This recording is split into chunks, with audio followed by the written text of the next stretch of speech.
Financial planning అంటే చాలా మంది వాళ్ళకు ఉన్నటువంటి ఇన్కమ్స్ అండ్ ఎక్స్పెన్సెస్ మేనేజ్ చేసుకుంటూ ఆస్తుల్ని అప్పుల్ని బేరేజ్ వేసుకుంటే సరిపోతుందని చాలా మంది భావిస్తుంటారు. కానీ మనకున్నటువంటి ఆర్థిక లక్ష్యాలను సులువుగా సురక్షితంగా చేరాలి అంటే కాంప్రిహెన్సివ్ ఫైనాన్షియల్ ప్లానింగ్ అనేటువంటి చాలా ముఖ్యం. ఆ ఫైనాన్షియల్ ప్లానింగ్ ఏంటో మీకు అర్థం అవ్వాలి అని చెప్పేసి అనే ఉద్దేశంతో మా దగ్గర ఉన్నటువంటి క్లయింట్స్ తాలూకా కేస్ స్టడీస్ నుంచి one of the easiest and simplest case స్టడీని మీ ముందుకు మనీయానం ఫస్ట్ ఎపిసోడ్గా తీసుకురావడం జరిగింది.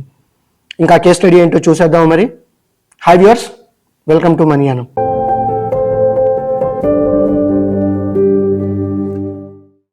Kiran age 26 years, 3 years back టీటీఈగా రైల్వేస్లో జాయిన్ అవ్వడం జరిగింది. ఇంటర్నల్ ఎగ్జామ్స్ ద్వారా చీఫ్ టికెట్ ఇన్స్పెక్టర్గా ప్రమోషన్ సాధిద్దాం అనేటువంటి థాట్ ప్రాసెస్.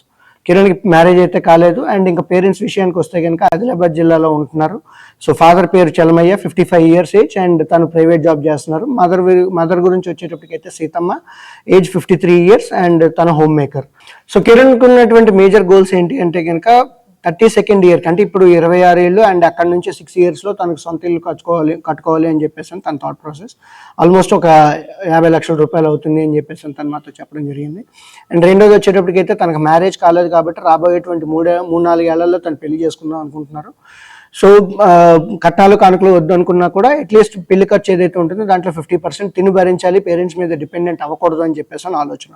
అండ్ సైమల్టేనియస్గా పేరెంట్స్ ఎవరైతే ఉన్నారో ఇప్పటి వరకు బయటకి ఎక్కడికి ట్రావెల్ చేయలేదు, తీసుకెళ్ళలేదు అనేటువంటి ఆలోచనతో వాళ్ళని శ్రీలంక తీసుకెళ్దాము, రాబోయేటువంటి 2-3 ఏళ్లలో శ్రీలంక తీసుకెళ్దామని చెప్పేసి అని తన ఆలోచన అనమాట.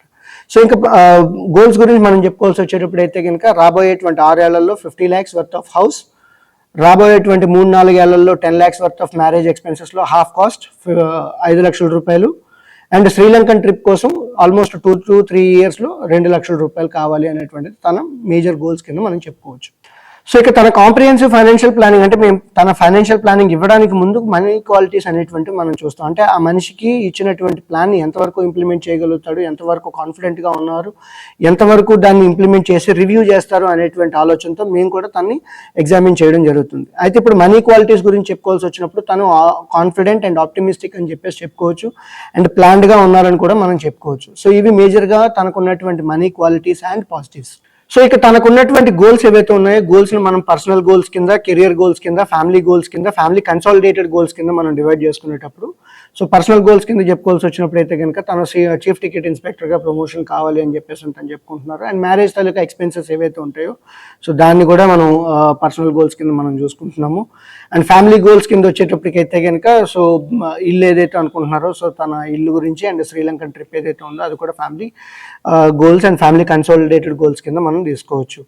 అండ్ ఇప్పుడు ఈ కన్సాలిడేటెడ్ గోల్స్ని మనం టైం లైన్లోకి మార్చుకోవాల్సి వచ్చినప్పుడు ఏంటి అంటే శ్రీలంకన్ ట్రిప్ ఏదైతే ఉందో సో 3 yearsలో 2 లక్షల రూపాయలు, మ్యారేజ్ ఏదైతే ఉందో 3 yearsలో 5 lakhs, అండ్ హౌస్ అనేది ఏదైతే ఉందో 6 yearsలో 50 lakhs అని చెప్పేసి అని తనకు ఉన్నటువంటి మేజర్ ఆస్పిరేషనల్ పాయింట్స్ కింద మనం చెప్పుకోవచ్చు. సో ఇక తన ఎగ్జిస్టింగ్ గోల్స్ గురించి మనం తెలుసుకున్నాం. సో తను ఇప్పుడు చేస్తున్నటువంటి టైం మేనేజ్మెంట్ ఎట్లా ఉంది అనేటువంటిది ఒకసారి చూద్దాం. ఎందుకంటే కెరియర్లో ముందుకు రావాలి అనుకునేటప్పుడు ఎగ్జిస్టింగ్ వాటి నుంచి టైం కొంతవరకు కొత్త వాటికి కూడా డివియేట్ చేయాల్సి వస్తుంది కాబట్టి సో మనీ ఒక్కటే కాదు డివియేట్ చేయాల్సింది, ఆర్ మనీ ఒక్కటే కాదు అలొకేట్ చేయాల్సింది, టైంను కూడా అలొకేట్ చేయాల్సినటువంటి అవసరం ఉంటుంది. సో ఇక మన కిరణ్ తాలూకా కేస్ స్టడీ గురించి వచ్చేటప్పటికైతే ఆల్రెడీ ఎగ్జిస్టింగ్ టైం మేనేజ్మెంట్ ఎలా ఉంది అన్నది ఒకసారి చూద్దాం. సో ఎగ్జిస్టింగ్ కెరియర్ ఆర్ తన టీటీగా చేస్తున్నారు కాబట్టి జాబ్ రిలేటెడ్ గురించి వచ్చేటప్పటికైతే ఆల్మోస్ట్ 60 hours a week అనేటువంటి దానికి పోతున్నది. అండ్ కెరియర్ గురించి అంటే కొత్త కోర్సెస్ ఏవైతే నేర్చుకోవాలో, లేదంటే చీఫ్ టికెట్ ఇన్స్పెక్టర్గా ప్రమోషన్ రావాలి, ఇంటర్నల్ డిపార్ట్మెంట్స్ ఎగ్జామ్ కావాలి అని చెప్పేసి అని అనుకుంటున్నారు కాబట్టి రోజుకి 2 గంటలు చొప్పున వారానికి 15 గంటలు అనేటువంటి దానికి పోతున్నది. So personal and self space కింద మనం చెప్పుకోవాల్సి వచ్చినప్పుడు ఏంటంటే రోజుకు 1 గంట తన ఫ్రెష్ అప్, తన రిలాక్సేషన్ కోసం కావచ్చు, మెడిటేషన్ కోసం కావచ్చు, ఎంటర్టైన్మెంట్ కోసం అని చెప్పేసి అని రోజుకు 1 గంట తను కేటాయించుకోవడం జరుగుతుంది. అండ్ పేరెంట్స్తో మాట్లాడాల్సి వచ్చినప్పుడు అండ్ సిబ్లింగ్స్తో మాట్లాడాల్సి వచ్చినప్పుడు ఏంటంటే ఆల్మోస్ట్ వారానికి ఒక 12 గంటలు దానికి పోతున్నది. ఫ్రెండ్స్ అండ్ రిలేటివ్స్, తర్వాత కొలీగ్స్ అండ్ టీమ్స్కి వచ్చేటప్పటికైతే వారానికి 14 గంటలు దానికి పోతున్నది అని చెప్పేసి అని. అండ్ ఇంకా స్లీప్ అండ్ ఫ్రెష్ అప్ గురించి వచ్చేటప్పటికైతే ఆల్మోస్ట్ 60 hours దానికి పోతుంది. సో ఓవరాల్గా ఇక్కడ చార్ట్ చూసుకుంటే 168 hours సో తనకు ఉన్నటువంటి ఎగ్జిస్టింగ్ టైం మేనేజ్మెంట్ ఇట్లా ఉంది అని చెప్పేసి అని చెప్పుకోవచ్చు. అండ్ ఇప్పుడు తనకున్నటువంటి ఇన్కమ్ అండ్ ఎక్స్పెన్సెస్ ఎట్లా ఉన్నాయి, సో ముందుగా ఇన్ఫ్లోస్ ఏంటి అనేటువంటివి చూద్దాం. సో ఇప్పుడు ఎగ్జిస్టింగ్ ఇన్కమ్స్ ఏవైతే ఉన్నాయో దాని గురించి చూసుకుంటే మనం 5 మేజర్ కేటగిరీల కింద చెప్పుకుంటున్నాము. ఒకటి active stable, active unstable, passive stable, passive unstable and lucky incomes అని చెప్పేసాను. సో ఇప్పుడు తిన్న తాలూకా విషయానికి వస్తే కనుక యాక్టివ్ స్టేబుల్, ఎందుకంటే గవర్నమెంట్ ఉద్యోగం and at the same time fixed salary కింద కాబట్టి తనకు వస్తున్నటువంటి టోటల్ శాలరీ 42,000 ఏదైతే ఉందో అదే మేజర్ కాంపోనెంట్ కింద ఉంది.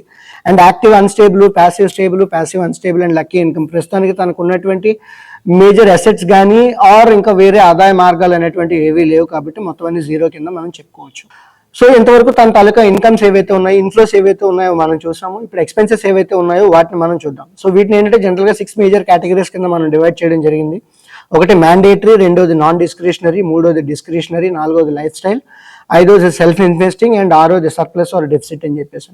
సో దీంట్లో మ్యాండేటరీ అని చెప్పేసి వచ్చేటప్పటికి ఏంటి అంటే ఏవైనా లోన్స్ కానీ ట్యాక్సెస్ ఏమైనా ఉంటే కనుక దానికి ఖచ్చితంగా పోయేటువంటి దాన్ని మనం మ్యాండేటరీ అంటాం. సో ఇక కిరణ్ తాలూకా కేస్ స్టడీలో చెప్పుకోవాల్సి వచ్చినప్పుడు తనకు అటువంటివి ఏవి భారాలు ఏమీ లేవు కాబట్టి సో కంప్లీట్ జీరో అవుట్ఫ్లో దానికి అని చెప్పేసి చెప్పుకోవచ్చు. అండ్ ఇంకా నాన్ డిస్క్రిషనరీకి వచ్చేటప్పటికైతే ఒక 20,000 రూపీస్ తను ఒక ప్రస్తుతానికి హాస్టల్లోనే పీజీలో ఉంటున్నారు కాబట్టి తను బ్యాచులర్ కాబట్టి మేజర్ ఎక్స్పెన్సెస్ ఏవైతే ఉన్నాయో వాటన్నిటిని నాన్ డిస్క్రిషనరీ కింద మనం చెప్పుకుంటున్నాము. దానికి 20,000 రూపాయలు. అండ్ డిస్క్రిషనరీ కింద ఒక 5,000 రూపాయలు మేజర్గా బయట ఎంటర్టైన్మెంట్ కోసం కావచ్చు, వీకెండ్స్ కోసం కావచ్చు and at the same time తనకు ఉన్నటువంటి ట్రావెలింగ్ రిలేటెడ్ ఏవైతే ఉంటుందో అదంతా కలిపి ఒక 5,000 రూపాయలు అని చెప్పేసి చెప్పుకోవచ్చు. So life style related expenses ఏవైతే ఉన్నాయో ఇవన్నీ కూడా జీరో. అండ్ సెల్ఫ్ ఇన్వెస్టింగ్ కోసం అంటే తన కెరియర్లో చీఫ్ టికెట్ ఇన్స్పెక్టర్గా కెరియర్లో ఎగ్జామ్స్ రాసుకుందాం అనుకుంటున్నారు కాబట్టి దానికి related books and courses and material గురించి అయితే కనుక నెలకు ఒక 2,000 రూపాయలు దానికి కేటాయించడం జరుగుతున్నది. సో ఫైనల్గా సర్ప్లస్ ఏదైతే ఉందో సుమారు 15,000 రూపాయలు నెలకు మిగులుతున్నాయని చెప్పేసి మనం చెప్పుకోవచ్చు. సో ఇంకా తనకు ఉన్నటువంటి ఆస్తులు అప్పుల గురించి మనం చూద్దాం. ఇంతవరకు ఏంటంటే ఇన్కమ్ అండ్ ఎక్స్పెన్సెస్ చూసాం కాబట్టి ఇప్పుడు ఆస్తులు అప్పుల గురించి మనం చూద్దాం. సో అసెట్స్ గురించి వచ్చేటప్పటికి జనరల్గా అందరూ financial assets and physical assets కింద డివైడ్ చేయడం జరుగుతుంటుంది. మేము ఏంటంటే వాటిని ఇంకా సబ్ కేటగిరైజ్ చేసి disposable assets are allocated for goals అని చెప్పేసి అని ఒకటి, రెండోది నాన్ డిస్పోజబుల్ అసెట్స్ అని చెప్పేసి చెప్తూ ఉంటాం. అంటే వారసత్వంగా వచ్చినటువంటి సంపద కాబట్టి వాటిని ముట్టుకోకూడదు, లేదంటే తను కష్టపడి సంపాదించింది కాబట్టి దాన్ని టచ్ చేయకూడదు అని చెప్పేసి నాన్ డిస్పోజబుల్ కింద చెప్తూ ఉంటాము. ఏదైతే ఆర్థిక లక్ష్యాల కోసం మనం అమౌంట్ని పెట్టుకుంటున్నామో లేదంటే ఇన్వెస్ట్మెంట్స్ ఏవైతే చేస్తున్నామో వాటిని ఆ లక్ష్యం చేరినప్పుడు వాటికి కావాల్సినటువంటి అమౌంట్స్ ఏవైతే ఉంటాయో ఈ ఇన్వెస్ట్మెంట్స్ నుంచి అమ్మి కానీ లేదంటే వాటి నుంచి మనం సగం డైవర్స్ట్ చేసే లేదంటే అమ్మి మనం మన గోల్స్ ఏవైతే ఉంటాయో వాటిని రియలైజ్ చేయడానికి చూస్తూ ఉంటాం. సో ఇప్పుడు కిరణ్ తాలూకా కేస్ స్టడీకి వచ్చేటప్పటికి అయితే తను మేజర్గా కెరియర్ అనేటువంటిది రీసెంట్గా స్టార్ట్ చేయడం జరిగింది అండ్ ఎటువంటి ఇన్వెస్ట్మెంట్స్ మేజర్గా లేవు కాబట్టి సో ఇప్పుడు ఫైనాన్షియల్ అసెట్స్లో నాన్ డిస్పోజబుల్ అనేటువంటివి జీరో అని చెప్పేసి చెప్పుకోవచ్చు. అండ్ అలొకేటెడ్ ఫర్ గోల్స్ ఏవైతే ఉంటాయో సో అలొకేటెడ్ ఫర్ గోల్స్కి వచ్చేటప్పటికి తన దగ్గర బ్యాంక్ బ్యాలెన్స్ ఆఫ్ 50,000 రూపాయలు ఉన్నాయి. సో మేజర్ అసెట్స్ కింద మనం చెప్పుకోవచ్చు. అండ్ ఇప్పుడు ఫిజికల్ అసెట్స్ కింద వచ్చేటప్పటికి అయితే కనుక నాన్ డిస్పోజబుల్ ఏవైతే ఉన్నాయో సో అది జీరో అని చెప్పేసి చెప్పుకోవచ్చు. అండ్ అలొకేటెడ్ ఫర్ గోల్స్ ఏవైతే ఉన్నాయో అది కూడా జీరో అని చెప్పేసి చెప్పుకోవచ్చు. సో ఇంతవరకు తన అసెట్స్ చూసాం మనం. అండ్ లైబిలిటీస్ విషయానికి వస్తే కనుక లైబిలిటీస్ని 2 రకాలుగా మనం డివైడ్ చేయడం జరుగుతుంది. ఒకటి good debts and bad debts అని చెప్పేసి అని. సో జనరల్గా అప్పు ఏదైనా సరే అప్పే అనేటువంటి ఫీలింగ్లో చాలా మంది ఉంటారు. అలా కాకుండా మంచి అప్పు చెడు అప్పు అని చెప్పేసి అని 2 రకాలు ఉంటాయి రాబర్ట్ కియోసాకి తాలూకా పరిభాషలో. అండ్ ఆ గుడ్ డెట్స్ని బ్యాడ్ డెట్స్ని కూడా మళ్ళీ 4 రకాలుగా కేటగరైజ్ చేయడం జరుగుతుంది. Secured short term and secured long term and unsecured short term and unsecured long term అని చెప్పేసి అని. సో గుడ్ డెట్స్కి బ్యాడ్ డెట్స్కి ఇదే టైప్ ఆఫ్ కేటగరైజేషన్ వస్తుంది. అండ్ ఇంకా ఇప్పుడు మనం కిరణ్ తాలూకా కేస్ స్టడీకి వచ్చేటప్పటికి ఏంటి అంటే కనుక అసలు ఆస్తులతో పాటు అప్పులు అనేటువంటి కంప్లీట్గా జీరో ఉన్నాయని చెప్పేసి అని చెప్పుకోవచ్చు. ఇందాక ఆస్తుల్లో మనం బ్యాంక్ బ్యాలెన్స్ ఆఫ్ 50,000 ఉందని చెప్పుకున్నాం, కానీ అప్పులు అయితే కనుక ఏవైతే ఉన్నాయో ఇవన్నీ కూడా కంప్లీట్గా జీరో అని చెప్పేసి చెప్పుకోవచ్చు. అండ్ ఇన్ఫ్యాక్ట్ కనీసం పర్సనల్ లోనో క్రెడిట్ కార్డ్ అప్పు లేదంటే లోన్ యాప్స్లో తీసుకున్నటువంటి బారోయింగ్స్ కూడా ఏమీ లేవు. So completely zero. సో ఇంతవరకు తనకున్నటువంటి అసెట్స్ అండ్ లైబిలిటీస్ ఏవైతే ఉన్నాయో బ్యాలెన్స్ షీట్ నెట్వర్క్ ఏదైతే ఉందో అది చూసాం మనం. ఇప్పుడు ఇన్కమ్ జనరేటింగ్ అసెట్స్ అంటే ఆస్తులు ఉంటే సరిపోదు, ఆస్తులతో పాటు ఆదాయం కూడా తెచ్చిపెట్టాలి అని చెప్పేసి అని. సో ఇన్కమ్ ట్యాక్స్ పరిధిలోకి లేదంటే జనరల్గా వాడుక భాషలో అసెట్స్ అంటే కనుక ఒక రకమైనటువంటి వాడుక ఉంటుంది. అండ్ అదే ఫైనాన్షియల్ ప్లానింగ్కి వచ్చేటప్పటికైతే ఇన్కమ్ జనరేటింగ్ అసెట్స్ అని చెప్పేసి చెప్తూ ఉంటాము. దీంట్లో ఒక 15 డిఫరెంట్ టైప్స్ ఆఫ్ అసెట్స్ అనేటువంటివి ఉన్నాయి. అంటే వీటి వల్ల మనకి రెగ్యులర్గా ఆదాయం కూడా వస్తూ ఉంటుంది అని చెప్పేసి చెప్పుకోవచ్చు. సో ఇప్పుడు కిరణ్ తాలూకా కేస్ స్టడీకి వచ్చేటప్పుడు అయితే తను మాత్రమే కష్టపడి సంపాదిస్తున్నాడు కాబట్టి మిగతా ఆదాయ మార్గాలు ఏవీ లేవు కాబట్టి అవన్నీ జీరో అని చెప్పేసి చెప్పుకోవచ్చు. అండ్ కిరణ్ సంపాదిస్తున్నటువంటి 42,000 సో 100% ఏదైతే ఉందో దానికే వెళ్తుంది, మిగతా అన్నీ కూడా జీరో అని చెప్పేసి చెప్పుకోవచ్చు. ఇంతవరకు మనం ఇన్కమ్ జనరేటింగ్ అసెట్స్ కింద మాట్లాడుకున్నాం. ఇప్పుడు తనకు ఉన్నటువంటి ఎగ్జిస్టింగ్ రిస్క్ కవరేజ్ ఏదైతే ఉందో దాని గురించి చూద్దాం మనం. దాంట్లో మేజర్గా చెప్పుకోవాల్సి వచ్చినప్పుడు ఏంటంటే పర్సనల్ యాక్సిడెంట్ అండ్ డిసెబిలిటీ అయితే కనుక ప్రస్తుతానికి ఓన్లీ రైల్వేస్ వాళ్ళు ఇచ్చింది మాత్రమే ఉంది. అది కాకుండా ప్రస్తుతానికి తనకి ఏంటి అంటే హెల్త్ ఇన్సూరెన్స్కి వచ్చేటప్పటికి ఆల్రెడీ రైల్వేస్ వాళ్ళు ఇచ్చింది ఉన్నా కూడా తనకి ఏంటి అంటే ఓకే బెటర్ ఫెసిలిటీస్ కోసం, బెటర్ హాస్పిటాలిటీ కోసం ఏంటంటే బయట తీసుకుంటాను అని చెప్పేసి తనే చెప్పడం జరిగింది. సో దానివల్ల ఏంటి అంటే ఎగ్జిస్టింగ్ హెల్త్ ఇన్సూరెన్స్ ఏదైతే ఉందో అది రైల్వేస్ మాత్రమే ఉంది. అండ్ సబ్సిక్వెంట్గా వచ్చేటప్పుడు అయితే మిగతా కవరేజెస్ ఏవైతే ఉన్నాయో మొత్తం అన్ని జీరో అని చెప్పేసి చెప్పుకోవచ్చు. ఇక్కడ స్లైడ్లో చూసుకుంటే term cover, professional cover, business cover, keyman insurance, తర్వాత house cover, vehicle cover and married women protection అని చెప్పేసి ఏవైతే చెప్తూ ఉంటామో ఇవన్నీ తనకు వర్తించవు కాబట్టి సో ప్రస్తుతానికి మిగతా కవరేజెస్ అన్ని జీరో అని చెప్పేసి చెప్పుకోవచ్చు. సో ఇంతవరకు ఎగ్జిస్టింగ్ ట్యాక్సబుల్ ఇన్కమ్ కావచ్చు, లేదంటే తన ట్యాక్స్ లైబిలిటీ ఏంటి అనేటువంటిది మనం ఈ స్లైడ్లో చూద్దాం. ఇందులో చూసుకునేటప్పుడు ఏంటంటే తనకు మేజర్గా మొత్తం అంతా శాలరీ నుంచే వస్తుంది కాబట్టి ఇన్కమ్ ఫ్రమ్ శాలరీ ఏదైతే ఉందో మొత్తం అంతా అదే ఉంది. అండ్ మిగతా ఇన్కమ్ సోర్సెస్ ఏవైతే ఉన్నాయో ఇన్కమ్ ఫ్రమ్ హౌస్ ప్రాపర్టీ కానీ, ప్రొఫెషన్ కానీ, బిజినెస్ కానీ, లేదంటే short term capital gains, long term capital gains, income from other sources ఇవైతే ఏమీ లేవు. అండ్ వస్తున్నటువంటి ఇన్కమ్ కూడా ఏంటి అంటే ఆల్మోస్ట్ 5 lakhs దగ్గరలోనే ఉంది కాబట్టి జీరో ట్యాక్స్ అని చెప్పుకోవచ్చు. ఉన్న ఎగ్జామ్షన్స్, డిడక్షన్స్ అన్ని తీసేస్తే జీరో ట్యాక్స్ అని మనం చెప్పుకోవచ్చు అనమాట. సో ఇక ఫైనల్గా తన కేస్ స్టడీలో అర్థం చేసుకోవడానికి వచ్చినటువంటి పాయింట్ ఏంటంటే ఎగ్జిస్టింగ్ అసెట్స్ ఏంటి, వాటిని ఎట్లా ట్రాన్స్ఫర్ చేసుకోవడానికి ఉన్న థాట్ ప్రాసెస్ ఏంటి అనేటువంటిది ఇందులో చూస్తాం. సో జనరల్గా ఏంటంటే ఆస్తులు ఉంటే సరిపోదు, ఆస్తులు మన తదనంతరం ఎవరికి వెళ్ళాలి అండ్ వాటిని ఎట్లా చేరవేర్చాలి అనేటువంటి పాయింట్ కూడా ఇంపార్టెంట్. సో అసెట్తో పాటు అసెట్కి నామినీతో పాటు బెనిఫిషియరీ ఎవరు అండ్ లీగల్ హెయిర్ ఎవరు అనేటువంటిది చాలా ఇంపార్టెంట్. సో చాలా మందికి ఏంటంటే అసెట్కి ఒక నామినీ ఉన్నారు అంటే నామినీ అల్టిమేట్ బెనిఫిషియరీ అవుతారు, అల్టిమేట్ లీగల్ హెయిర్ అవుతారు అని చెప్పేసి అనుకుంటారు. సో కొన్నిసార్లు చాలా వరకు ఏంటంటే వీటిని లీగల్ పరిభాషలోకి వచ్చేటప్పటికి ఆల్మోస్ట్ కేసెస్ కింద మారినా కూడా ఒక సివిల్ తగులు కింద లేదంటే ఒక క్రిమినల్ కేసెస్ కింద మారినప్పుడు ఏంటంటే సరైనటువంటి అసెట్ ట్రాన్స్ఫర్ ప్లాన్ అనేటువంటిది లేకపోతే చాలా వరకు ప్రాబ్లమ్స్ ఉన్నాయని చెప్పేసి మన అందరికీ తెలుస్తాయి. ఇప్పుడు మన కేస్ స్టడీకి వచ్చేటప్పటికి ఏంటి అంటే సో తనకున్నది కేవలం bank account and at the same time PF ఏదైతే ఉందో ఈ రెండే ఉన్నాయి కాబట్టి ఈ రెండింటికి వాళ్ళ ఫాదర్ని నామినీ కింద పెట్టుకోవడం జరిగింది. సో ప్రస్తుతానికి తినేది ఏంటి తన కేస్ స్టడీ సింపుల్ కాబట్టి సో అసెట్ ట్రాన్స్ఫర్ ప్లాన్లో వచ్చేటప్పటికి ఈ రెండింటికి ఆల్రెడీ నామినీ అప్డేట్ అయ్యి ఉంది అండ్ అల్టిమేట్ బెనిఫిషియరీ కింద కూడా వాళ్ళే ఉండాలి అని చెప్పేసి తను అనుకున్నారు కాబట్టి సో ఇక్కడ ప్రాపర్గా అసెట్ ట్రాన్స్ఫర్ ప్లాన్ అనేది ఉంది. సో ఇంతవరకు తన తాలూకా కేస్ స్టడీని అర్థం చేసుకోవడానికి మనం ట్రై చేసాం. ఇప్పుడు రైట్స్ అండ్ రాంగ్స్ ఏవైతే ఉన్నాయో తను ఏం చేస్తున్నారు కరెక్ట్గా, తను ఏం రాంగ్స్ చేస్తున్నారు అనేటువంటి దాని గురించి ఒకసారి మనం డిస్కస్ చేద్దాం. సో ఫైనాన్షియల్ ప్లానింగ్ వచ్చేటప్పుడు కావచ్చు, లేదంటే లైఫ్లో కావచ్చు, చేయాల్సినవి చేయాలి, చేయకుండా ఉండగలగాలి. సో ఫైనాన్షియల్ ప్లానింగ్లోకి వచ్చేటప్పటికి తను చేస్తున్నటువంటి రైట్స్ అండ్ రాంగ్స్ ఏంటి అనేటువంటివి చూద్దాం. అండ్ ఇన్ఫ్యాక్ట్ ఇవి మీరు కూడా ఒకసారి రివ్యూ చేసుకోవాల్సి వచ్చినప్పుడు ఏంటంటే మీరు కూడా పర్సనల్గా రివ్యూ చేసుకోవచ్చు. అందులో ఫస్ట్ ఇది వచ్చేటప్పటికి ఏంటంటే అకౌంటింగ్ వర్సెస్ నాన్ అకౌంటింగ్, అంటే వస్తున్నటువంటివి ఏంటి, ఉన్నవి ఏంటి అనేటువంటి ఎప్పటికప్పుడు లెక్కలు వేసుకోవడం, సరిపోల్చుకోవడం అనేటువంటిది చాలా ఇంపార్టెంట్. అండ్ దీంట్లో తన విషయానికి వచ్చేటప్పటికైతే కనుక అకౌంటింగ్ అనేటువంటిది ఎప్పటికప్పుడు పక్కాగా అంటే 3 నెలలకు ఒకసారో 6 నెలలకు ఒకసారో తన దగ్గర ఏముంది, ఏం వస్తుంది, ఏం వెళ్తుంది అనేటువంటిది అకౌంటింగ్ అనేటువంటిది చేసుకుంటున్నాడు. అండ్ రెండోది వచ్చేటప్పటికి ఏంటంటే tax planning versus non tax plan. So జనరల్గా ఏంటంటే ట్యాక్స్ ప్లానింగ్ కోసం అని చెప్పి ప్లాన్ చేయడం వేరు, లేదంటే తనకు కావాల్సినటువంటి లక్ష్యాలని చేరుకోవడం కోసం అని చెప్పేసి ప్లాన్ చేయడం ఏదైతే ఉందో ట్యాక్స్ ప్లానింగ్ అని చెప్పేసి చెప్తూ ఉంటాం. సో తన విషయానికి వచ్చేటప్పటికి తన ట్యాక్స్ లైబిలిటీ లేకపోయినా సరే ఓకే తనకి ఏం ఖర్చులు ఉన్నాయి, ఎంతవరకు ఉంది, దానివల్ల ఏం ఎగ్జెప్షన్స్ వస్తాయి, ఏం డిడక్షన్స్ వస్తాయి అనేటువంటి లెక్కలు తనకి తెలుసు కాబట్టి సో తను ట్యాక్స్ ప్లాన్గా ఉన్నాడని చెప్పేసి మనం చెప్పుకోవచ్చు. మూడో కేటగిరీ వచ్చేటప్పటికి unregulated investments versus regulated investments అని చెప్పేసి. సో చాలా మంది ఇప్పటికీ ఏంటి అంటే అన్రెగ్యులేటెడ్ ఇన్వెస్ట్మెంట్స్లోనే డబ్బులు దాచుకోవడం, పొదుపు చేసుకోవడం అనేటువంటి జరుగుతూ ఉంటుంది. అక్కడే అన్రెగ్యులేటెడ్ కాబట్టి అసలుకే మోసం వచ్చేటువంటి సందర్భాలు చాలా ఎక్కువగా ఉంటాయి కాబట్టి రెగ్యులేటెడ్ వర్సెస్ అన్రెగ్యులేటెడ్కి వచ్చేటప్పటికి సో తిను ఎటువంటి చిట్ ఫండ్స్లోని, గోల్డ్ స్కీమ్స్లోని కావచ్చు, రియల్ ఎస్టేట్ స్కీమ్స్లో కావచ్చు, అటువంటి వాటిలో అన్రెగ్యులేటెడ్ వాటిలో పెట్టుబడులు అయితే పెట్టలేదు కాబట్టి ప్రతిదీ కూడా రెగ్యులేటెడ్ ఇన్వెస్ట్మెంట్స్ వైపే ఉండాలి అనేటువంటి థాట్ ప్రాసెస్ తనకు ఉంది కాబట్టి ఫైనాన్షియల్ ప్లానింగ్ చేసుకుంటే బాగుంటుంది అనే ఆలోచన తనకు ఉంది కాబట్టి సో రెగ్యులేటెడ్ ఇన్వెస్ట్మెంట్స్ వైపే ఉంటారు అని చెప్పేసి మనం భావించుకోవచ్చు. నెక్స్ట్ స్పెక్యులేషన్ వర్సెస్ గ్యాంబ్లింగ్ అని చెప్పేసి ఇంకొక పాయింట్ కింద చెప్పుకుంటాం.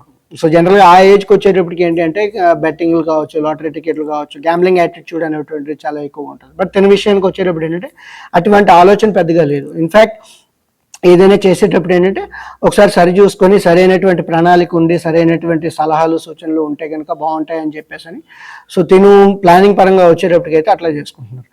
నెక్స్ట్ ఇన్సూరెన్స్ కవరేజ్ గురించి వచ్చేటప్పటికి ఏంటి అంటే టర్మ్ వర్సెస్ నాన్ టర్మ్ అని చెప్తూ ఉంటాం మనం. సో ఇక్కడ ఏంటంటే మన చుట్టుపక్కల వాళ్ళు ఎవరైతే ఎల్ఐసి ఏజెంట్లు వాళ్ళు కావచ్చు, లేదంటే మనకి బాగా తెలిసిన వాళ్ళు ఏదైతే ఉన్నారో ఫైనాన్షియల్ అడ్వైస్ ఇవ్వడం, అండ్ దాన్ని చూసి ఓకే మనకు తెలిసిన వాళ్ళే కాబట్టి అని ఏదో ఒక ప్రోడక్ట్ వాళ్ళ దగ్గర కొనుక్కుంటూ ఉండడం జరుగుతుంటుంది. సో జనరల్గా ఏంటంటే ఇప్పటికీ ఊళ్ళల్లో ఒక మనకి ఫ్యామిలీ మెంబర్స్లో ఎవరో ఒకరు బాగా తెలిసిన వాళ్ళు ఎవరైనా ఫైనాన్షియల్ అడ్వైజర్ కింద ఉంటే వాళ్ళు ఇచ్చిన సలహాని వెంటనే ఎంతవరకు సూట్ అవుతుంది, సెట్ అవుతుంది అనేటువంటి కాంప్రిహెన్సివ్ ఫైనాన్షియల్ ప్లానింగ్ చేసుకోకుండా ఏదో ఒక ప్రోడక్ట్ని సబ్స్క్రైబ్ చేయడం జరుగుతూ ఉంటుంది. అటువంటి మిస్టేక్ ఆల్రెడీ తన ఫ్యామిలీలో జరగడానికి అవకాశం ఉన్నా కూడా, ఎందుకంటే తనకు తెలిసిన వాళ్ళు ఎవరో ఒక దగ్గరలో ఒక ఇన్సూరెన్స్ ఏజెంట్ కింద ఉన్నారు, తను ఏదో ప్లాన్ సజెస్ట్ చేశారు అని నాతో డిస్కషన్లో రావడం జరిగింది. అయితే ఏంటంటే తను చెప్పడం ఏంటంటే ఆ ప్లాన్ నేను సబ్స్క్రైబ్ చేసుకోలేదు, ఎందుకంటే నాకు కాంప్రహెన్సివ్గా కావాలి అనేటువంటి థాట్ ప్రాసెస్లో తను ఉన్నారు కాబట్టి ఆ ప్రలోభాలకి తిను లోన్ కాకుండా సరైనటువంటి టర్మ్ ఇన్సూరెన్స్ తీసుకోవాలి అనేటువంటి థాట్ ప్రాసెస్ తనకు ఉంది. అంటే ప్రస్తుతానికి రిక్వైర్మెంట్ అయితే ఇన్సూరెన్స్ రిక్వైర్మెంట్ తనకు లేదు, ఎందుకంటే ఫైనాన్షియలీ డిపెండెంట్స్ ఎవరు లేరు కాబట్టి. సో తనకి ఇన్సూరెన్స్ కవరేజ్ అక్కర్లేదు అని ఒక థాట్ ప్రాసెస్. రెండోది ఏంటంటే వాళ్ళ ఇంట్లో వాళ్ళు ఎవరైనా పుష్ చేసినా కూడా తీసుకోకపోవడం అనేటువంటిది ఒక పాజిటివ్ పాయింట్ కింద మనం చెప్పుకోవచ్చు. సో జనరల్గా ఫైనాన్షియల్ ప్లానింగ్లో చేయాల్సింది చేయాలి, చేయకుండా ఉంటే సరిపోతుంది అని మనం అనుకున్నాం. ఈ రైట్స్ అండ్ రాంగ్స్ ఏవైతే ఉన్నాయో సో 10th తాలూకా కేస్ స్టడీలో మనం చూసాం. నెక్స్ట్ ఇప్పుడు ఏంటంటే స్వాట్ ఆర్ అనాలిసిస్ ఏదైతే ఉందో అది చేద్దాం. So strengths, weaknesses, opportunities, threats and రిస్క్లు ఏవైతే ఉన్నాయో వాటి గురించి ఒకసారి మనం చూద్దాం. ముందుగా స్ట్రెంగ్స్ గురించి చెప్పుకోవాల్సి వచ్చినప్పుడు ఏంటంటే సపోర్టివ్ పేరెంట్స్ ఉన్నారు and at the same time ప్లాన్డ్గా ఉన్నారని చెప్పుకోవచ్చు. మంచి job and financially independent and at the same time career focused కాబట్టి సో ఇవన్నీ మేజర్గా స్ట్రెంగ్స్ అని చెప్పుకోవచ్చు మనం. అండ్ వీక్నెసెస్ అయితే కనుక మేజర్గా మనకేం కనబడలేదు. అండ్ ఆపర్చునిటీస్ వచ్చేటప్పటికి అయితే కనుక సో రైల్వేస్లో ఉన్నారు కాబట్టి ఇంటర్నల్ డిపార్ట్మెంట్ ఎగ్జామ్స్ ఏవైతే ఉన్నాయో వాటిని చూసుకొని మంచిగా ప్రమోషన్ తెచ్చుకునేటువంటి అవకాశం ఉంది అని చెప్పుకోవచ్చు మనం. And at the same time earning potentiality ఏదైతే ఉందో over a period of time పెరిగేటువంటి అవకాశం ఉంది. అండ్ థ్రెట్స్ గురించి వచ్చేటప్పటికి అయితే కనుక మేజర్గా సో తనకున్నటువంటి కెరియర్ స్టెబిలిటీ గురించి కావచ్చు, బిజినెస్ రిలేటెడ్ కావచ్చు, ఇవన్నీ కూడా జీరో అని చెప్పుకోవచ్చు.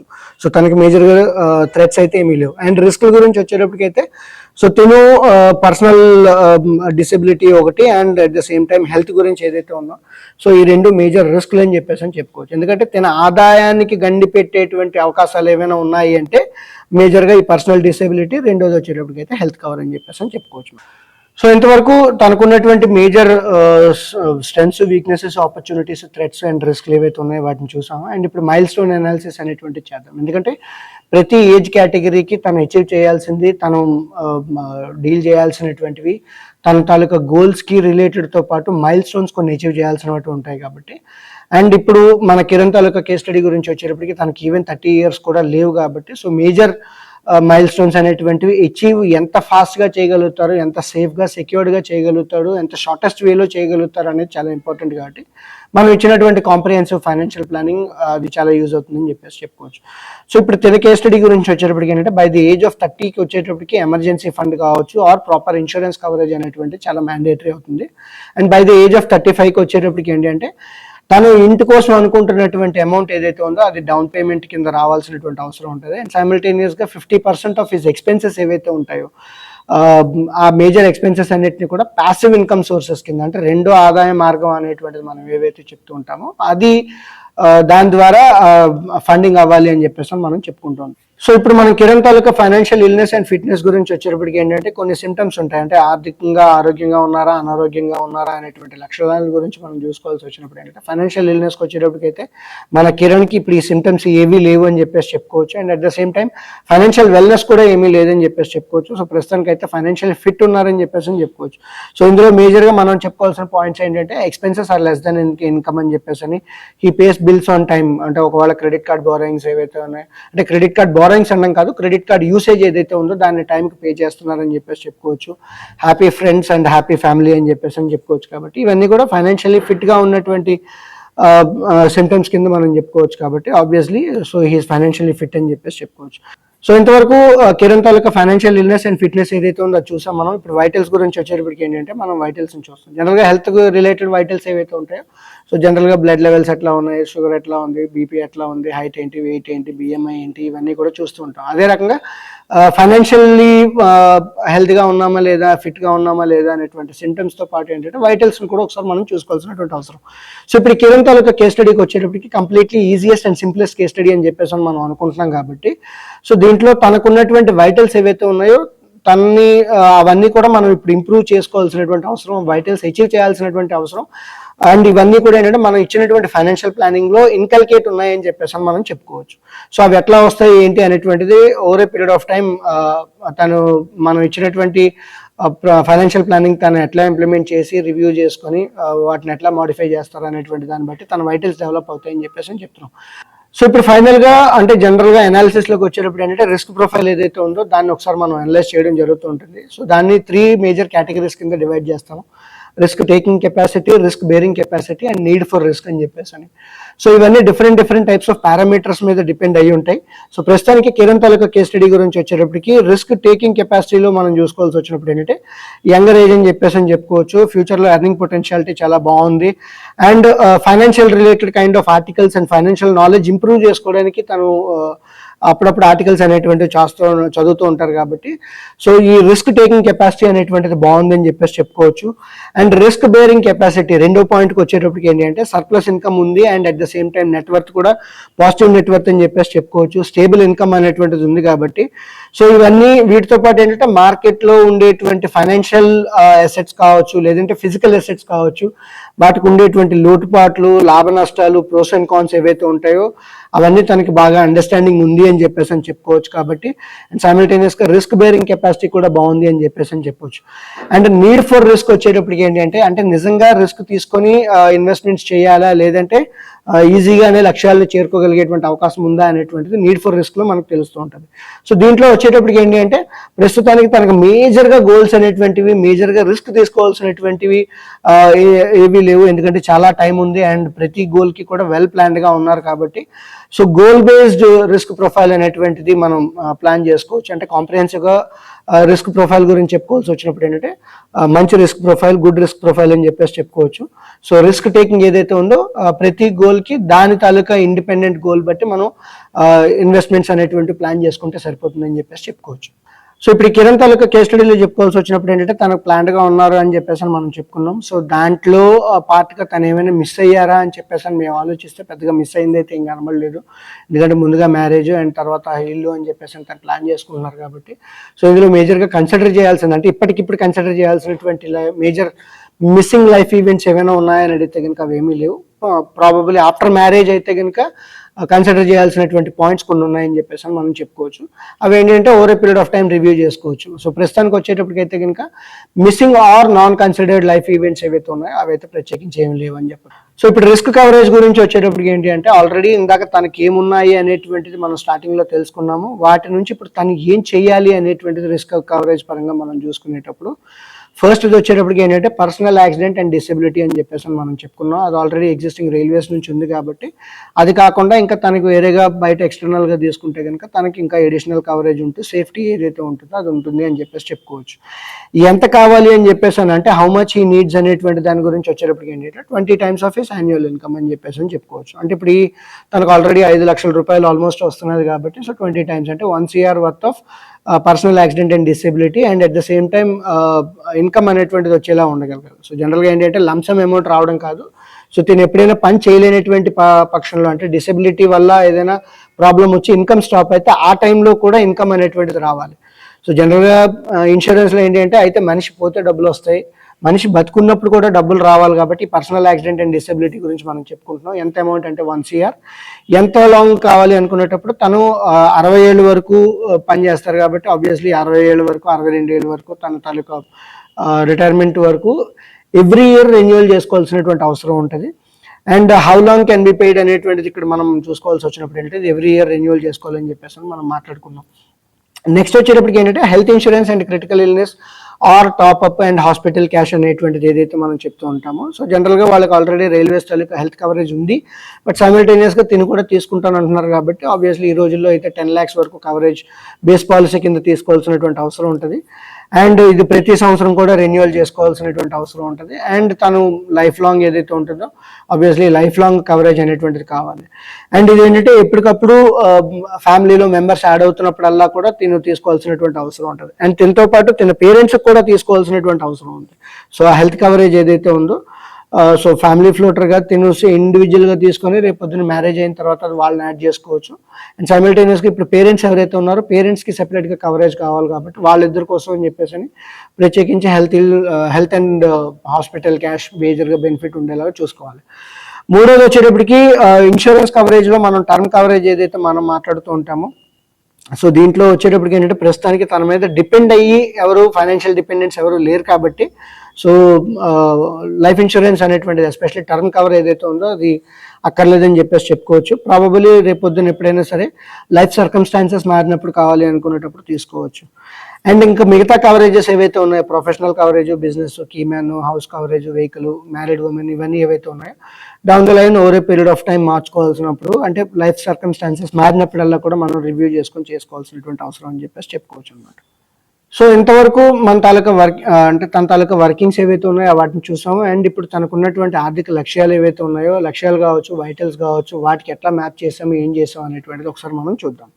సో ఇందులో చూసుకునేటప్పుడు ఏంటంటే తనతో డిస్కస్ చేసిన తర్వాత మేము లిస్ట్ అవుట్ చేసుకున్నటువంటివి మేజర్గా రిటైర్మెంట్ కోసం ఫోకస్ పెట్టుకోవాల్సినటువంటి అవసరం ఉంది అని చెప్పేసి anyway he's a government employee కాబట్టి ఆర్ పిఎస్సి ఆర్గనైజేషన్ తాలూకా ఎంప్లాయీ కాబట్టి సో తనకు ఆల్రెడీ రిటైర్మెంట్ ప్లానింగ్ అనేది తన ఇన్బిల్ట్లోనే ఉంది. అంటే ఎందుకంటే తన పిఎఫ్ డిడక్షన్ కావచ్చు, ఎన్పిఎస్ డిడక్షన్ ఏదైతే ఉందో ఇవన్నీ కూడా and gratuity, leave encashment, VRS ఇవన్నీ కూడా ఏంటంటే ఆల్రెడీ ఇన్బిల్ట్గా ఉంటాయి కాబట్టి ప్రత్యేకించి రిటైర్మెంట్ ప్లానింగ్ అనేటువంటి చేసుకోవాల్సిన అవసరం లేదు. అయితే కానీ ఫస్ట్ ప్రయారిటీ అనేటువంటిది ఎప్పుడు ట్యాక్స్ ప్లానింగ్ పరంగా కావచ్చు ఆర్ మ్యాండేటరీ పరంగా చూసుకునేటప్పుడు ఏంటంటే ఫస్ట్ ప్రయారిటీ అనేటువంటిది రిటైర్మెంట్ ప్లానింగ్ కోసం ఇస్తున్నాం మనం. రెండోది వచ్చేటప్పటికైతే కనుక తనకి వైటల్స్ని ఇంప్రూవ్ చేసుకోవాల్సి వచ్చినప్పుడు వైటల్స్లో ఫస్ట్ పాయింట్ ఏంటంటే కంటింజెన్సీ ఫండ్ అని చెప్పేసి చెప్తూ ఉంటాం. సో తిని గవర్నమెంట్ ఎంప్లాయీ కాబట్టి ఇన్ఫ్యాక్ట్ 6 నెలల నుంచి సంవత్సరానికి అయ్యేటువంటి ఖర్చు ఏదైతే ఉందో అంటే సుమారు ఇందాక 20,000 రూపాయలు మ్యాండేటరీలో 20,000 రూపాయలు నెల ఖర్చు అవుతున్నది కాబట్టి ఇప్పుడు దాని పరంగా చూసుకునేటప్పుడు కంటింజెన్సీ ఆల్మోస్ట్ 1,00,000 రూపాయల నుంచి 1,20,000 రూపాయలు ఉండాలి అని చెప్పేసి మనం సెకండ్ మేజర్ గోల్ కింద మనం చెప్పుకుంటున్నాం. మూడోది వచ్చేటప్పటికి ఏంటంటే మ్యారేజ్ ఏదైతే ఉందో సో 3 to 4 years మధ్యలో చెప్పుకుంటున్నాం కాబట్టి అది ఆల్మోస్ట్ 5 lakhs రూపీస్ అనేటువంటిది కావాలి. దాని తర్వాత శ్రీలంకన్ ట్రిప్ ఏదైతే ఉందో తను 3 to 4 years అన్నారు, మనం ఏంటంటే 4 years తర్వాత పే చేసుకుంటే ఆ ప్లాన్ చేసుకుంటే బెస్ట్ అని చెప్పేసి మనం చెప్పుకున్నాం. సో దానికి అయ్యేటువంటి కాస్ట్ టోటల్గా 2 లక్షల రూపాయలు అంటే ఈ రోజుల్లో ఉన్నటువంటి కాస్ట్. అండ్ సైమిల్టేనియస్గా తనకి ఏంటంటే ఒక వెహికల్ అనేటువంటిది లేదు ఇప్పటివరకు. తను ఏంటంటే just local are public transport అనేటువంటిది యూజ్ చేయడం జరుగుతుంది. అట్లా కాకుండా సో తన కోసం ఏంటి అంటే ఒక మ్యారేజ్కి ఒక 1 year ముందు 2 years ముందు ఒక మంచి బైక్ అనేటువంటిది తీసుకుంటే బాగుంటుంది అనేటువంటి థాట్ ప్రాసెస్లో 2 ఏళ్లలో ఒక 2 lakhs వర్త్ ఆఫ్ బైక్ అనేటువంటిది తీసుకోవడం కోసం అని చెప్పి మనం ఇండ్యూస్ చేసినటువంటి గోల్ అనమాట. అంటే తనకి లేకపోయినా సరే మనం అనేటువంటిది ఇండ్యూస్ చేయడం జరిగింది.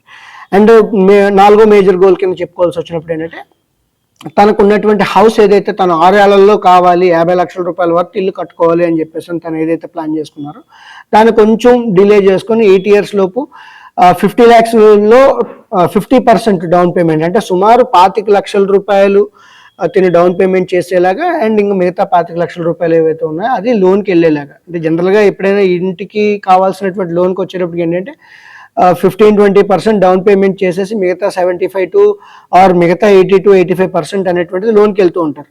బట్ మేము ప్లానింగ్ చేసేటప్పుడు ఆర్ ఫైనాన్షియల్ ప్లానింగ్లో ఇచ్చేటప్పుడు ఏంటంటే ఓకే 50% వరకు డౌన్ పేమెంట్ చేసేలాగా మిగతా 50%కి లోన్కి వెళ్ళేలా ఉంటే కనుక వైటల్స్ అనేవి బాగుంటాయి అని చెప్పేసి అనేటువంటి థాట్ ప్రాసెస్లో మనం 50% డౌన్ పేమెంట్ కోసం ఇన్స్టెడ్ ఆఫ్ 6 years 8 yearsలో అచీవ్ చేసుకుంటే బాగుంటుంది అని చెప్పేసి మనం చెప్పడం జరిగింది. మనం వీటిని టైం లైన్లో పెట్టుకోవాల్సి వచ్చినప్పుడు ఏంటి అంటే ప్రయారిటీ కింద రిటైర్మెంట్, రెండోది వచ్చేటప్పటికైతే ఎమర్జెన్సీ, మూడోది వచ్చేటప్పటికైతే కనుక బైకు, 4వది అయితే కనుక మ్యారేజ్, 5వది అయితే కనుక శ్రీలంక అండ్ 6వది వచ్చేటప్పటికైతే హౌస్ అని చెప్పేసి. సో వీటిని మనం టైం లైన్లో మ్యాప్ చేసుకుంటే ఇలా వచ్చింది. సో తనకున్నటువంటి ఎగ్జిస్టింగ్ అసెట్స్ ఏవైతే ఉన్నాయో వాటిని మనం గోల్స్ని మ్యాప్ చేసుకోవాల్సి వచ్చినప్పుడు ఏంటంటే మేజర్గా మనం చూడాల్సి వస్తే కనుక ఇలా ఉంటుంది.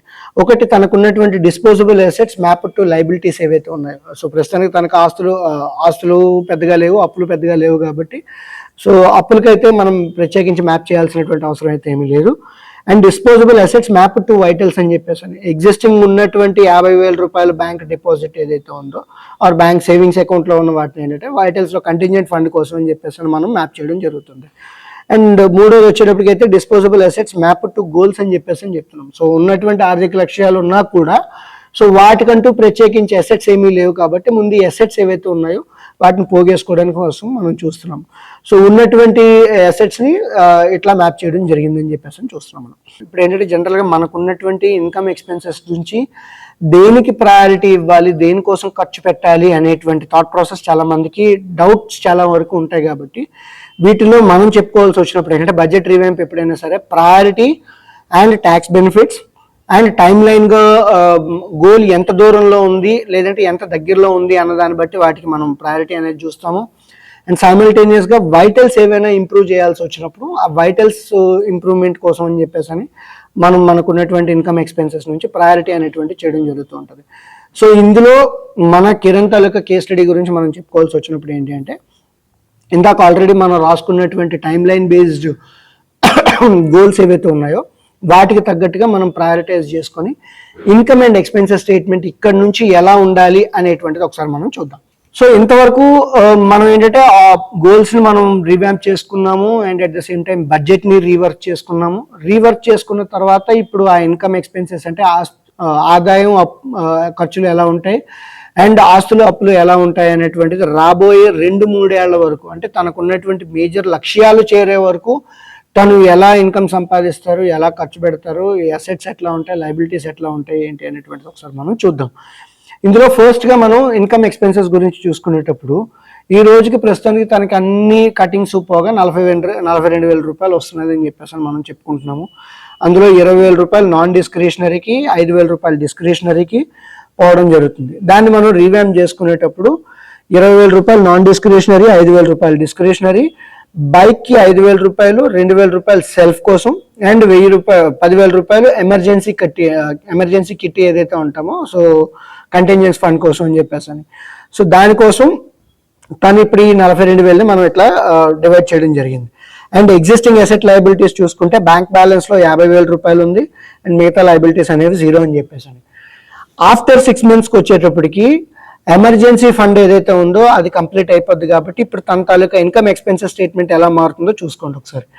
ఇన్కమ్ 42,000 రూపాయలు వేసుకుంటున్నాము. ఎక్స్పెన్సెస్ ఏవైతే ఉన్నాయో నాన్ డిస్క్రిషనరీలో 20,000 రూపాయలు, డిస్క్రిషనరీలో 5,000 రూపాయలు, సెల్ఫ్ కోసం అని చెప్పేసి 2,000 రూపాయలు అండ్ బైక్ కోసం అని చెప్పేసి 5,000 రూపాయలు అండ్ ఎమర్జెన్సీ అయిపోయింది కాబట్టి ఇప్పుడు ఆ ఎమర్జెన్సీ కోసం పెట్టుకున్నటువంటి అమౌంట్ ఈ 12,000 రూపాయల కింద మార్చుకొని మనం మ్యారేజ్ కోసం అని చెప్పేసి కేటాయించుకోవడం జరిగింది.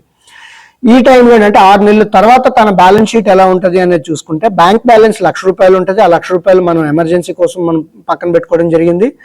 అసెట్ 1 బైక్ కోసం అని చెప్పేసి 66,000 రూపాయలు, ఎందుకంటే ప్రతి నెల 5,000 రూపాయలు చొప్పున తను సేవ్ చేస్తున్నాడు కాబట్టి కాస్త పెరిగితే కనుక 66,000 రూపాయలు అనేటువంటిది ఉండాలి. రెండోది అసెట్ 2 ఇప్పుడు ఎందుకంటే మ్యారేజ్ కోసం అని చెప్పేసి రెండో సేవింగ్స్ అనేటువంటి తను రెండో ఇన్వెస్ట్మెంట్స్ అనేటువంటి తను ప్లాన్ చేసుకుంటున్నాడు కాబట్టి సో దాని పరంగా చూసుకునేటప్పుడు అసెట్ 2 అనేటువంటి స్టార్ట్ అవుతుంది. లయబిలిటీస్ అనేవి కంప్లీట్గా 0 ఉంటాయని చెప్పేసి చెప్పుకోవచ్చు. సో సంవత్సరం తర్వాతకు వచ్చేటప్పటికి అక్కడికి ఏంటి అంటే ఆల్మోస్ట్ శాలరీ హైక్ వచ్చేటువంటి అవకాశం ఉంది అని చెప్పేసి అప్పుడే చెప్పారు. కానీ బట్ స్టిల్ మనం ఏంటంటే ఒక 1 year తర్వాత ఇన్కమ్ పెరగవచ్చు అని చెప్పేసి మనం అనుకుంటున్నాం. ఇన్కమ్ పెరిగినా కూడా ఖర్చుల్ని పెద్దగా అంటే తనకు ఉన్నటువంటి నాన్ డిస్క్రిషనరీ ఖర్చులు రెండూ కలిపి 25,000 రూపాయలు అనుకునేటప్పుడు ఈ రెండూ కలిపి అక్కడ 20,000 రూపాయలు నాన్ డిస్క్రిషనరీకి, 5,000 రూపాయలు డిస్క్రిషనరీకి, బైక్కి 5,000 రూపాయలు, మ్యారేజ్కి ఏదైతే ఉందో 17,000 రూపాయల కింద మార్చడం జరుగుతున్నది. ఎందుకంటే శాలరీ పెరిగితే కనుక గోల్స్కి ఏవైతే అనుకున్నాం దానికి ఎలకేషన్ అనేటువంటిది పెంచడం జరిగిందని చెప్పేసి చెప్పుకోవచ్చు. నెక్స్ట్ వచ్చేటప్పటికి ఇప్పుడు అంటే 1 year తర్వాత బ్యాలెన్స్ షీట్ ఎలా ఉంటుంది అని చెప్పేసి చూసుకుంటే బ్యాంక్ బ్యాలెన్స్ 1,00,000 రూపాయలు ఉంటుంది, ఎందుకంటే ఎమర్జెన్సీ కార్పస్ కోసం మనం పెట్టుకున్నాం. బైక్ కోసం అని చెప్పేసి 1,30,000 రూపాయలు ఉంటుంది. అండ్ రెండోది మ్యారేజ్ కోసం వచ్చేటప్పటికి అంటే 1,08,000 రూపాయలు మ్యారేజ్ దీని కింద ఉంటుంది అని చెప్పేసి. సో లయబిలిటీస్ అనేటువంటి అప్పటికే 0. నెక్స్ట్ 2 years తర్వాతకు వచ్చేటప్పటికి ఏంటి అంటే తను బైక్ తాలూకా లక్ష్యం ఏదైతే ఉందో సో బైక్ నెరవేరిపోయింది కాబట్టి ఇప్పుడు ఆ బైక్ వాడుతున్నటువంటి సేవింగ్స్ ఏవైతే ఉన్నాయో వాటిని మనం శ్రీలంకన్ ట్రిప్ని తీసుకురావడం జరుగుతున్నది ముందు. అండ్ ఇన్ఫ్యాక్ట్ అక్కడ కూడా ఏంటి అంటే సెకండ్ ఇయర్కి వచ్చేటప్పటికి తన ఇన్కమ్ పెరుగుతున్నది అని చెప్పేసి మనం చెప్పుకున్నాం కాబట్టి అప్పుడు ఉన్నటువంటి 47,000 రూపాయల ఆదాయం కాస్త 52,000 రూపాయలకి పెరుగుతుంది అని చెప్పేసి. అండ్ ఖర్చులు అలాగే ఉంచుకుంటున్నారు. సో 25,000 రూపాయలు ఖర్చులాగే, దో ఆదాయం పెరిగినా కూడా పెద్దగా ఖర్చులు పెరగకుండా ఉండడం కోసం అనేటువంటిది ప్లాన్ చేసుకుంటున్నాం. అండ్ ఎగ్జిస్టింగ్ 17,000 రూపాయలు మ్యారేజ్కి ఏవైతే ఉన్నాయో 17,000 రూపాయలు దానికి పెట్టేశాము. అండ్ బైక్కి తాలూకా అమౌంట్ ఏదైతే ఉందో ఇప్పుడు దాన్ని శ్రీలంకన్ ట్రిప్ కోసం మార్చుకోవడం జరుగుతున్నది అని చెప్పేసాను. ఇప్పుడు 2 years తర్వాత తన బ్యాలెన్స్ షీట్ ఎలా ఉంటుంది అని చెప్పేసి చూసుకుంటే, బ్యాంక్ బ్యాలెన్స్ అనేటువంటిది 1 లక్ష రూపాయలు, బైక్కి ఆల్మోస్ట్ బైక్ అచీవ్ అయిపోయారని చెప్పేసి మనం చెప్పుకోవచ్చు కాబట్టి. అండ్ రెండోది వచ్చేటప్పటికి అయితే కనుక సెకండ్ అసెట్ కింద ఏదైతే ఉందో 3 లక్షల రూపాయలు మ్యారేజ్ కోసం రెడీ అవుతున్నది అని చెప్పేసి చెప్పుకోవచ్చు. And liabilities completely zero. And సైమిల్టేనియస్గా 3వ సంవత్సరానికి వచ్చేటప్పటికి అయితే మళ్ళీ ఒక 8% ఎంతో హైక్ వచ్చేటువంటి అవకాశం ఉంది అని చెప్పుకున్నప్పుడు, అప్పటికి మ్యారేజ్ అయిపోతుంది కాబట్టి ఖర్చులు ఆటోమేటిక్గా పెరుగుతాయి. సో 20,000 రూపాయలు ఖర్చులు కాస్త 30,000 రూపాయలు అవుతాయి. అండ్ డిస్క్రిషనరీ 5,000 రూపాయలను కంటిన్యూ చేయడం జరుగుతున్నది. అండ్ ఇప్పుడు ఏంటంటే మ్యారేజ్ అయిపోయింది కాబట్టి మ్యారేజ్ నుంచి ఇప్పుడు హౌస్ తాలూకా లక్ష్యం కోసం మనం ఇన్వెస్ట్మెంట్స్ అనేటువంటి స్టార్ట్ చేసుకోవచ్చు అని చెప్పేసి చెప్పొచ్చు మనం. సో ఇక్కడ శ్రీలంకన్ ట్రిప్కి ఒక 10,000 రూపాయలు, ఇంటి కోసం ఒక 10,000 రూపాయలు, మొత్తం ఓవరాల్గా తనకు ఉన్నటువంటి అమౌంట్ అనేటువంటిది మార్చుకోవడం జరిగిందని చెప్పేసి. And after 3 years taluka assets and liabilities are balance sheet అనేటువంటిది చూసుకుంటే, బ్యాంక్స్లో సుమారు 1,00,000 రూపాయలు ఉంటుంది. And at the same time bike ఏదైతే ఉంటుందో బైక్ ఒకటి, రెండోది తనకు మ్యారేజ్ అయింది కాబట్టి ఇప్పుడు ఇన్సూరెన్స్ కవరేజ్ అనేటువంటిది మ్యాండేటరీ అవుద్ది. సో ఇప్పుడు ఇన్సూరెన్స్ అనేటువంటిది తన తాలూకా దీంట్లోకి రావాల్సినటువంటి అవసరం ఉంటుంది. అండ్ అసెట్ 1 కింద చెప్పుకోవాల్సి వచ్చినప్పుడు ఏంటంటే శ్రీలంకన్ ట్రిప్కి 1,20,000 రూపాయలు, రెండోది ఇంటికి కావాల్సినటువంటి అమౌంట్ ఏదైతే ఉందో అదో 1,20,000 రూపాయలు అనేటువంటిది ఉంటుంది అని చెప్పేసి చెప్పుకోవచ్చు. అండ్ లైబిలిటీస్ ఏవైతే ఉన్నాయో ఇప్పటికీ జీరో అని చెప్పేసి అని మనం చూస్తున్నాం.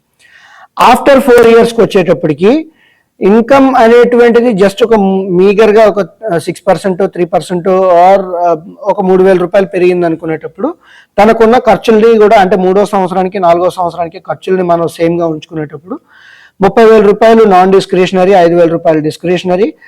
పిల్లలు పుట్టేటువంటి అవకాశం ఉంటుంది కాబట్టి సో పిల్లల కోసం అని చెప్పి 3,000 రూపాయలు సెపరేట్గా పర్ మంత్ అనేది పక్కన పెట్టడం జరుగుతుంది. సో శ్రీలంకన్ ట్రిప్ అయిపోయింది కాబట్టి ఇప్పుడు ఇంటి మీద ఫోకస్ పెట్టుకొని నెలకి 20,000 రూపాయలు, అంటే ప్రీవియస్గా మనం చూసుకునేటప్పుడు ఏంటంటే 10,000 రూపాయల చొప్పున పక్కన పెడితే ఇప్పుడు 20,000 రూపాయల చొప్పున మనం పక్కన పెడుతున్నాం. అండ్ ఇప్పుడు తనకున్నటువంటి assets and liabilities at the end of the 4th yearకి వచ్చేటప్పటికి బ్యాంక్ బ్యాలెన్స్లో 1,00,000 రూపాయలు, bike and at the same time memories కింద మ్యారేజ్ ప్లస్ శ్రీలంకన్ ట్రిప్ అని చెప్పేసి చెప్పుకోవచ్చు. ఇవి కాకుండా ఇప్పుడు అసెట్స్లో చెప్పుకోవాల్సి వచ్చినప్పుడు ఏంటంటే ఇన్సూరెన్స్ కవరేజ్ ఒకటి ఉంటుంది. అండ్ ఇంటి కోసం పెట్టుకున్నటువంటి అమౌంట్ ఏదైతే ఉందో సుమారు 4 లక్షల రూపాయలు పక్కన ఉంటుంది అని చెప్పేసి.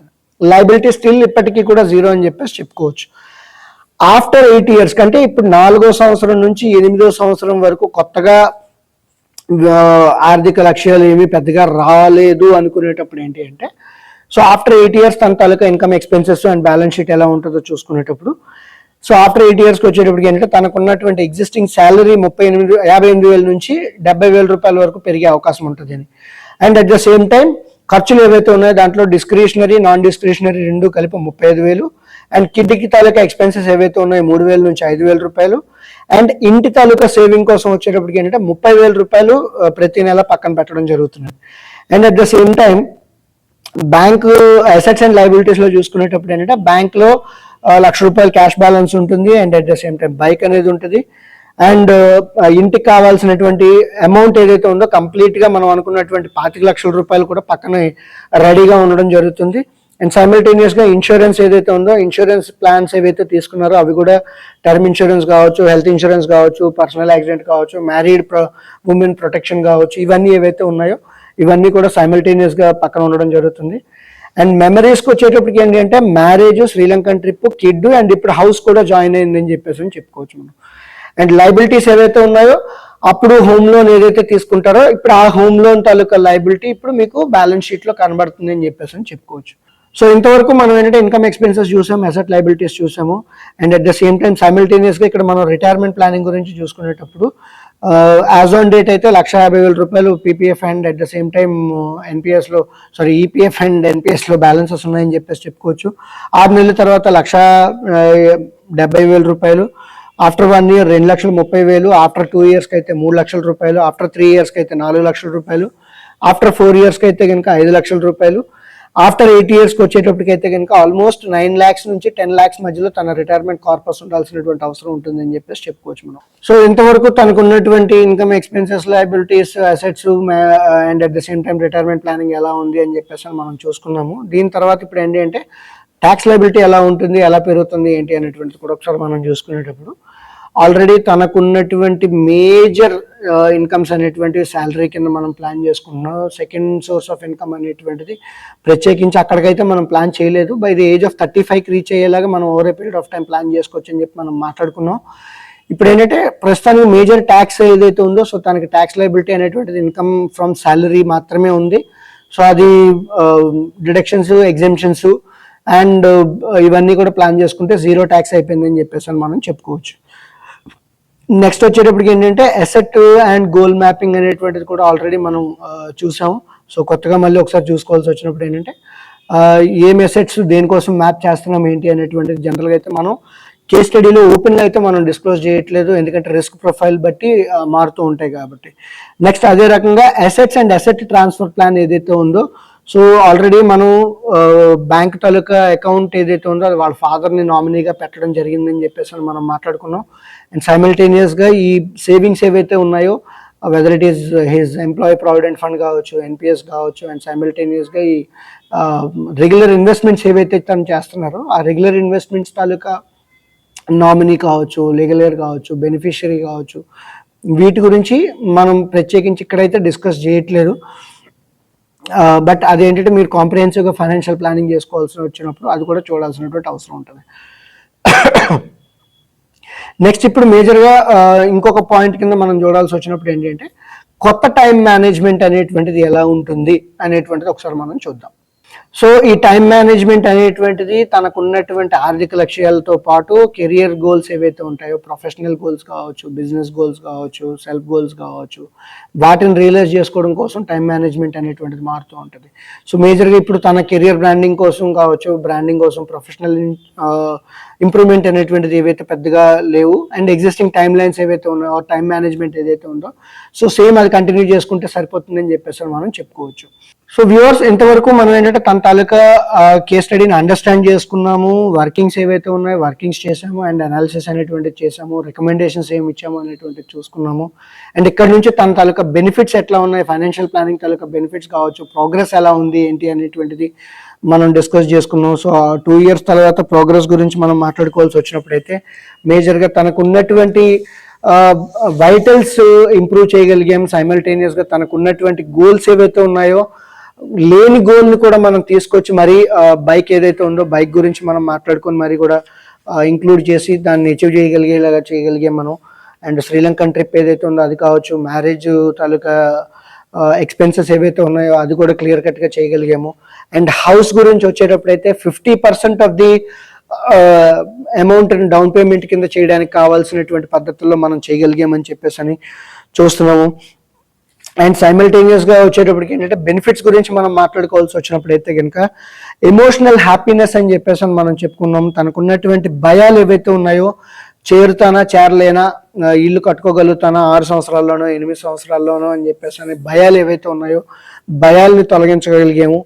అండ్ సైమల్టేనియస్గా గోల్స్ రియలైజేషన్కి అయినటువంటి టైం ఏదైతే ఉందో దాన్ని ఆల్మోస్ట్ తగ్గించగలిగామని చెప్పేసి అని చెప్పుకోవచ్చు.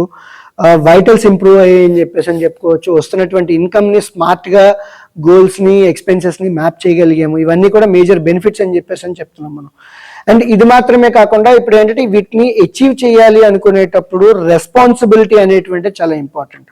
సో ఇంప్లిమెంట్ చేయడం ఒక ఎత్తు, తర్వాత దాని తాలూకా అకౌంటబిలిటీ అనేటువంటిది ఇంకొక ఎత్తు, ఫైనల్గా ఏంటంటే రివ్యూ చేయడం అనేటువంటిది ఇంపార్టెంట్. సో మారుతున్నటువంటి పరిస్థితులకు అనుగుణంగా వాటిని రివ్యూ చేసుకోవడం అనేటువంటిది చాలా ఇంపార్టెంట్ అని చెప్పేసి చెప్పుకోవచ్చు మనం. సో దీంట్లో ఇంప్లిమెంటేషన్ తాలూకా రెస్పాన్సిబిలిటీ మేము తీసుకున్నాము, అకౌంటబిలిటీ అనేటువంటిది తను తీసుకోవడం జరిగింది, అండ్ సైమల్టేనియస్గా మేము కూడా తీసుకోవడం జరిగింది. ఎందుకంటే ఇట్స్ 2-way అకౌంటబిలిటీ అని చెప్పేసి అని. ఎందుకంటే తను ప్లాన్కి స్టిక్ అయ్యి ఉన్నారా లేదా, ప్లాన్లో ఏమైనా మార్పులు చేర్పులు రావాల్సి వచ్చినప్పుడు, చేయాల్సి వచ్చినప్పుడు ముందుగానే మాతో డిస్కస్ చేస్తారా లేదా అనేటువంటి కైండ్ ఆఫ్ రెస్పాన్సిబిలిటీని మేము తనని హెల్డ్ చేయడం అనేటువంటిది జరిగింది. అండ్ రివ్యూ ఏదైతే ఉందో ప్రతి 6 నెలలకు ఒకసారి ఇనిషియల్ స్టేజెస్లో వచ్చేటప్పుడు అయితే ప్రతి 3 నెలలకి 6 నెలలకి ఒకసారి రివ్యూ చేసుకోవడం జరిగింది. Over a period of time మారిన తర్వాత ఏంటంటే మార్కెట్ కండిషన్స్ బట్టి, తన తాలూకా ఫ్యామిలీ సర్కమ్స్టాన్సెస్ బట్టి, కెరియర్ గోల్స్ బట్టి, తర్వాత ఏంటంటే జాబ్ తాలూకా రోల్స్, హైకు, ప్రమోషను ఇవన్నీ వచ్చిన తర్వాత ఏంటంటే ప్రతి 3 నెలలకు ఒకసారి మేము రివ్యూ చేసుకోవడం జరిగింది అని చెప్పేసి. అండ్ ఇక్కడ మనం మేజర్గా డిస్కస్ చేయనటువంటి పాయింట్స్ ఏవైతే ఉన్నాయంటే ఈ వర్కింగ్స్ ఏవైతే ఉన్నాయో అంటే గోల్స్ ప్రయారిటైజ్ ఎట్లా చేసుకున్నాం ఏంటి అనేటువంటిది మేము డిస్కస్ చేయడం జరగలేదు. అండ్ మంత్లీ అమౌంట్ ఏదైతే పక్కన పెట్టాలి అని చెప్పాం, కానీ దేంట్లో పెట్టాలి, ఆ లక్ష్యాలకు కావాల్సినటువంటి asset classes, sub asset classes అనేటువంటివి మేము డిస్కస్ చేయడం జరగలేదు. అండ్ సైమిల్టేనియస్గా అసెట్ అలొకేషన్ ఏదైతే ఉంటుందో ఆ అసెట్ అలొకేషన్ గురించి మనం మాట్లాడుకోలేదు. అండ్ సూటబుల్ ఇన్సూరెన్స్ కవరేజ్ అని చెప్పేసి మనం మాట్లాడుకున్నాం కాబట్టి ఆ ఇన్సూరెన్స్ కవరేజ్ ప్రాబబుల్లీ మ్యారేజ్ అయిన తర్వాత ఎన్నాళ్ళు తను తీసుకోవాలి, కవరేజ్ ఎంతకాలం పాటు ఉండాలి, ఏ టైప్ ఆఫ్ ఇన్సూరెన్స్ తీసుకోవాలి, and insurance taluka pay out lump sum amount రావాలా లేదంటే మంత్లీ ఇన్కమ్ రావాలా అనేటువంటి పాయింట్స్ అనేటువంటివి ఇందులో మనం డిస్కస్ చేయలేదు. అండ్ ఫైనాన్షియల్ ప్లానింగ్ని రివ్యూ చేసేటప్పుడు కావాల్సినటువంటి స్టెప్స్ ఏవైతే ఉంటాయో ఆ స్టెప్స్ అనేటువంటివి ఇక్కడ మనం డిస్కస్ చేయలేదు అని చెప్పేసి మనం చెప్పుకోవచ్చు. ఇది సింప్లెస్ట్ కేస్ స్టడీ అని చెప్పేసి అనుకున్నాం, బట్ స్టిల్ ఒక ఎలాబొరేటెడ్ వేలో డిస్కస్ చేసుకున్నాం మనం. సో ఇలాంటివి కాంప్లెక్స్ కేస్ స్టడీస్ అనేటువంటిది రాబోయే రోజుల్లో మనం డిస్కస్ చేసుకోవడానికి ట్రై చేస్తాం. అంటే based on different family situations కావచ్చు, డిఫరెంట్ సెపరేట్ నీడ్స్ ఏవైతే ఉంటాయో వాటి బేస్డ్ కావచ్చు, ఇలాంటి కాంప్రిహెన్సివ్ ఫైనాన్షియల్ ప్లానింగ్ అనేటువంటిది సబ్సిక్వెంట్ ఎపిసోడ్స్లో మనం డిస్కస్ చేద్దాం. తిరిగి మళ్ళీ మరో ఎపిసోడ్లో కలుద్దాం. అంతవరకు సెలవు. Thank you.